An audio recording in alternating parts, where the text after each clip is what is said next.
Assalamualaikum warahmatullahi wabarakatuh. Selamat pagi. Saya Muhammad Fajar Firdaus, selaku Ketua Kelompok 4 dari kelas E, Program Studi Manajemen dengan NPM 2534021111173. Kenalkan, nama saya Risa Ginujati, NPM saya 2534021111171. Saya dari kelompok 4. Perkenalkan, nama saya Irena Sani Nadia, NPM 25402111190. Di sini saya sebagai humas. Halo teman-teman semua, perkenalkan nama saya Zahwa Adelia dengan NPM 2534021111181. Saya anggota dari kelompok 4. Halo teman-teman, perkenalkan nama saya Hulwanela Husna dengan NPM 2534021111188. Di sini saya sebagai anggota kelompok 4. Hari ini kami akan mempresentasikan hasil PJBL kami yang berjudul Literasi dan Kesadaran Konsep Fashion Sesuai Syariat Islam. Adapun latar belakangnya yaitu harapan kami mahasiswa mampu memahami dan menerapkan konsep halal fashion sesuai syariat Islam, berpakaian sopan, menutup aurat, dan menjadi role model Islam di lingkungan kampus. Namun, kenyataannya banyak mahasiswa lebih mengikuti tren model tanpa memperhatikan aturan syariat, seperti pakaian ketat atau transparan karena rendahnya literasi halal fashion. Tujuan dan target utama dari proyek ini yaitu mengukur pemahaman sejauh mana mahasiswa Universitas Siliwangi memahami kriteria fashion sesuai syariat Islam. Yang kedua, meninjau kesadaran tingkat mahasiswa dalam menerapkan prinsip syar'i dalam aktivitas harian. Yang ketiga, identifikasi faktor, menganalisis pengaruh lingkungan dan media digital terhadap gaya berbusana. Yang terakhir, edukasi kolektif, nyusun rekomendasi untuk meningkatkan literasi fashion halal fashion di kampus. Terima kasih. Pada bagian ini kami melakukan definisi dan lokasi proyek yang kami lakukan. Proyek ini berfokus pada kampus Universitas Siliwangi sebagai subjek penelitian utama kita. Pengambilan data dilakukan di publik kampus Unsil pada bulan April 2006. Di sana kami melakukan observasi secara langsung untuk melihat keterlibatan gaya busana mahasiswa. Selain itu, objek penelitian kami difokuskan pada tingkat literasi mahasiswa mengenai kriteria bahan pakaian, batasan aurat, serta etika dalam berbusana. Hal ini menjadi penting, terutama di tengah perkembangan tren fashion yang sangat dipengaruhi oleh e-commerce. Selanjutnya kami menjelaskan metodologi dan bentuk proyek. Pertama, pada tahap riset dan pengumpulan data. Kami melakukan wawancara secara langsung kepada mahasiswa.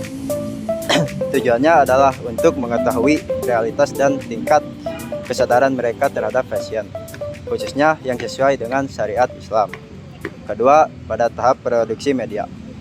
Data yang telah kami kumpulkan diolah menjadi video edukasi serta dokumentasi kegiatan. Media ini kemudian disebarluaskan melalui platform media sosial agar dapat menjangkau audiens yang lebih luas. Ketiga, pada tahap edukasi digital, kami menyebarkan infografis yang berisi panduan praktis dalam memilih pakaian yang sesuai syariat, namun tetap mengikuti perkembangan tren fashion. Sekian. Pada bagian ini saya akan menjelaskan kriteria berpakaian sesuai syariat Islam. Yang pertama adalah menutup aurat, yaitu berpakaian dengan tidak menggunakan pakaian yang ketat dan transparan agar tidak memperlihatkan bentuk tubuh. Yang kedua, pemilihan bahan dan desain, di mana busana sebaiknya nyaman dipakai namun tetap menjaga kesopanan dan kehormatan diri. Selanjutnya, bukan tabaruj, artinya menghindari hiasan atau penampilan yang berlebihan yang dapat menarik perhatian secara berlebihan. Dan yang terakhir, identitas muslim, yaitu bagaimana seseorang tetap bisa tampil rapi, modern, dan profesional tanpa meninggalkan nilai-nilai religius dalam berpakaian. Selanjutnya, masuk ke materi tantangan era e-commerce. Di era digital saat ini, perkembangan e-commerce memberikan kemudahan bagi masyarakat khususnya mahasiswa, dalam mengakses berbagai tren fashion global. Namun, kemudahan tersebut juga membawa tantangan, yaitu kecenderungan memilih fashion yang belum sesuai dengan kaidah Islam.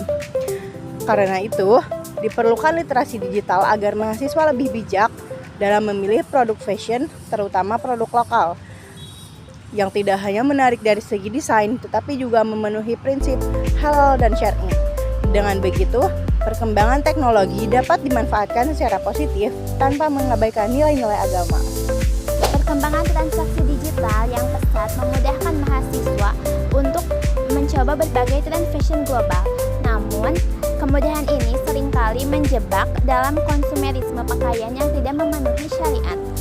Edukasi berbasis e-commerce memudahkan menjadi solusi untuk mengarahkan mahasiswa memilih produk lokal yang halal secara esensi dan memenuhi syariat. Di sini kami membuat video edukasi serta infografis di mana kamu bisa akses proyek tersebut pada laman sosial media kami. Di sana kamu bisa lihat apa itu konsep fashion sesuai syariat, tantangan apa saja, serta definisi dan juga manfaatnya. Dan masih banyak lagi. Dengan adanya infografis dan video tersebut diharapkan kamu dapat lebih paham mengenai konsep fashion sesuai syariat dalam era digital.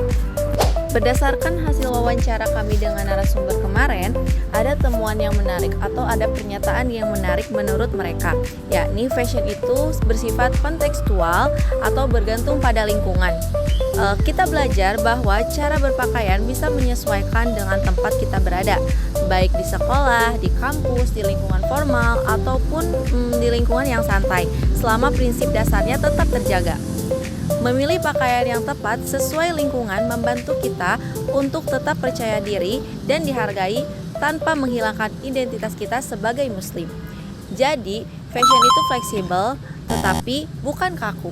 Kesimpulan dari proyek kami, syariat Islam memberikan standar utama untuk menutup aurat.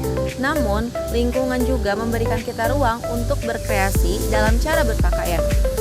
Mengikuti tren fashion itu sah-sah saja, asalkan kita paham di mana kita berada dan tetap menjaga atau berpegang teguh pada aturan agama.